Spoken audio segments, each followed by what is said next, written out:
अस्सलाम वालेकुम लखां दरूदो सलाम मुहम्मदो आले मुहम्मद ते यार बेगमां दा मैं एंड कढ के वेख छड़िया वे खुश नहीं हुंदियां है बंदा ना मर्द सारी जिंदगी औरत दी कफालत कर सकदा है ओनू खान पीन लई देंदा रहिंदा है किसे दे नाल शिकायत नहीं करदा किसे नू नहीं दसदा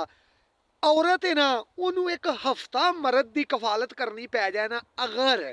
इंज अल्लाह ना करे किसी का टाइम आवे लेकिन अगर बंदा काम ते नहीं जाता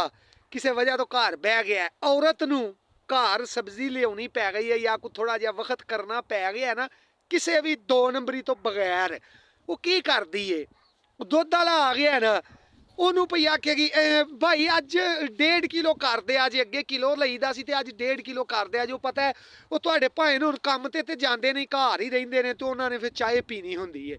ਬਾਹਰ ਸਬਜ਼ੀ ਵਾਲਾ ਆ ਗਿਆ ਨਾ ਉਹਦੇ ਕੋਲ ਟੁਰ ਜਾਣਗੀਆਂ ਭਾਵੇਂ ਨਾ ਅੱਜ ਸਬਜ਼ ਧਨੀਏ ਦੇ ਨਾਲ ਦੋ ਚਾਰ ਮਿਰਚਾਂ ਵੀ ਵੱਧ ਪਾ ਦੇ ਅੱਜ ਪੈਸੇ ਕੋਨੀ ਹੋਣ ਕੋਲ ਹੁੰਦੇ ਪਤਾ ਤੁਹਾਡੇ ਭਾਈ ਤੇ ਕੰਮ ਤੇ ਜਾਂਦੇ ਨਹੀਂ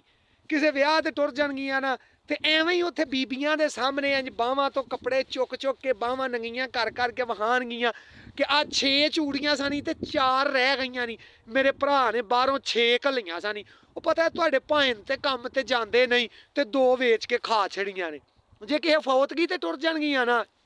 ਹੁਣ ਮਰਨ ਵਾਲੇ ਦੀ ਜਨਾਨੀ ਨੂੰ ਜਾ ਕੇ ਮਿਲਣਗੀਆਂ ਤੇ ਉਹਨੂੰ ਪਈਆਂ ਆਖਣਗੀਆਂ ਹਾਏ ਨਹੀਂ ਤੇਰਾ ਤੇ ਮਰ ਗਿਆ ਮੇਰਾ ਤੇ ਮਰਨਾ ਕੰਮ ਤੇ ਹੀ ਨਹੀਂ ਜਾਂਦਾ